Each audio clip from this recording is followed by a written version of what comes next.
Hey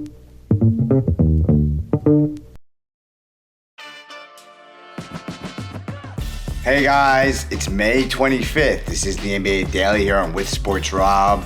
Memorial Day. Let's thank service members. Let's thank people who are responsible for our freedoms. It's a great day. Obviously a day of gratitude. Also the unofficial kickoff to summer. So there's that. Here it doesn't feel like summer. It's a dreary, rainy, ugly day. A little chilly. The AC is running, but it's been warmer over the past week. But yeah, it's the official start of summer, so enjoy your summer. And we have great action tonight in the NBA. Of course, the Cavs and the Knicks in Cleveland. This series right now, obviously the Knicks dominating after that Game 1 barrage by Cleveland early up until the 7:30 mark of the fourth quarter. But yeah, since then, it's the Cavs have had some instances of making runs, getting close, getting even, but the Knicks have always responded. But yeah, let's get over onto last game. The Knicks were effective. They won by 13. This was, of course, OG Anunoby's breakout game after return from injury.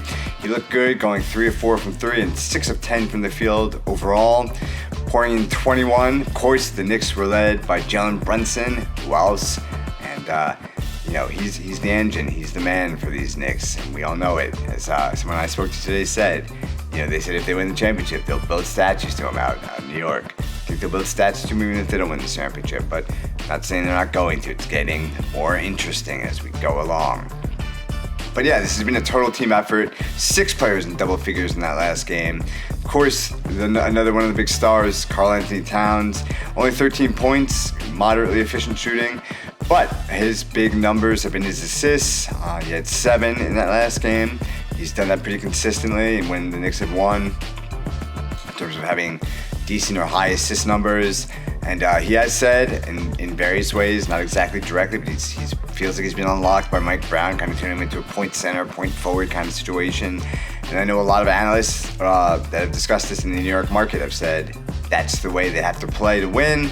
Have Cat kind of be this facilitator, this playmaker, moving the ball around, doing his thing. Brunson obviously can do some of that too. Brunson, if it's close in the fourth quarter, he's the man to go to.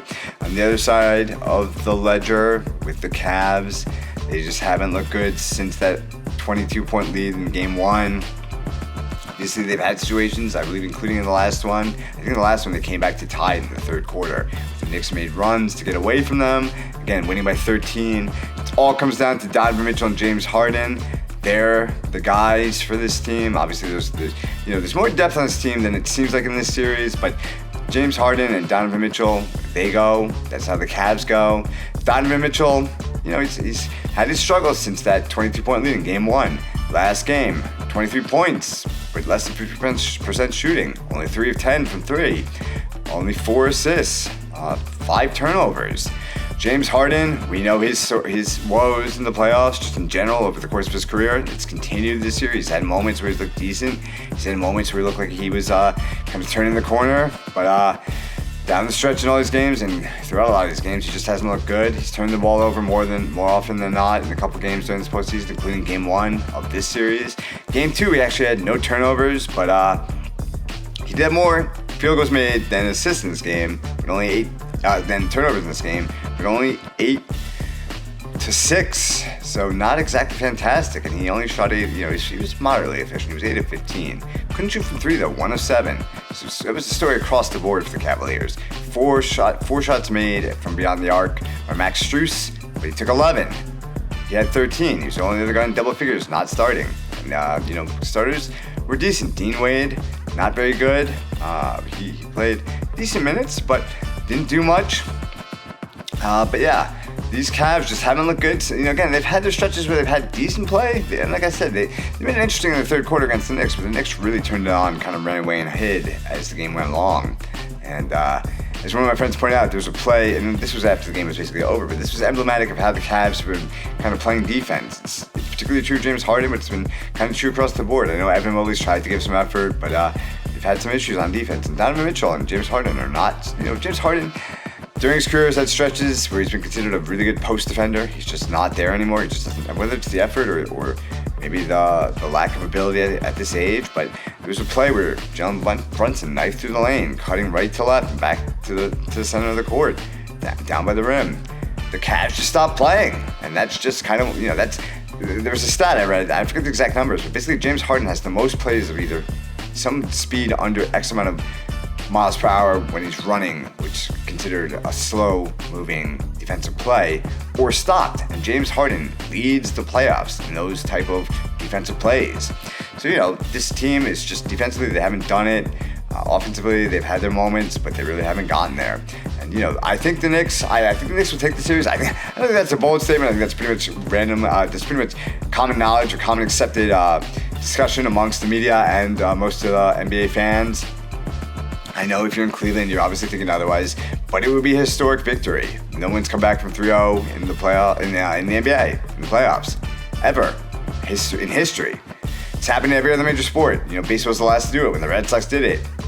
After their 86, I believe, year drought, in 04. Did against the Yankees in the ALCS.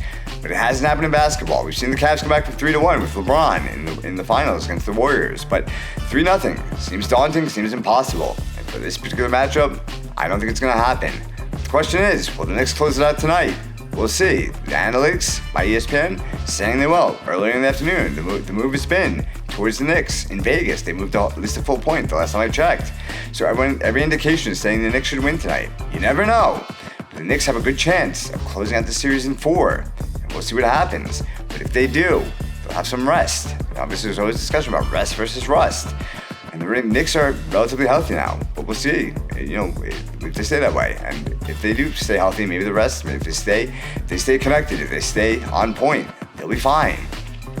And Windhorst said a couple nights ago on the Scott Van Pelt Sports Center that basically the Knicks' best path towards winning a championship this year, and I think he's believing it's possible. I think a lot of people are believing it's possible now. Is if they win in 4, and the Thunder and the Spurs beat each other up in a 6 or 7 game series that's physical and goes the distance. But yeah, we'll see. This West is tough. As the Spurs proved last night, they can do it. They're going to be alive in this series. This could be a long one. It's going to go 6. So the Knicks have that if they can get it done tonight or on Wednesday at home. But yes, we'll see what happens tonight.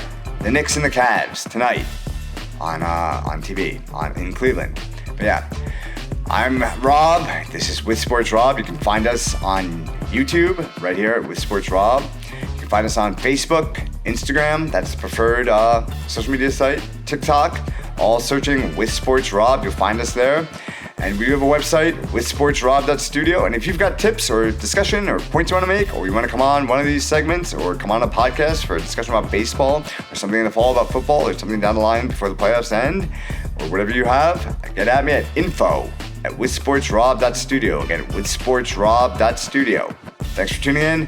We'll see you later.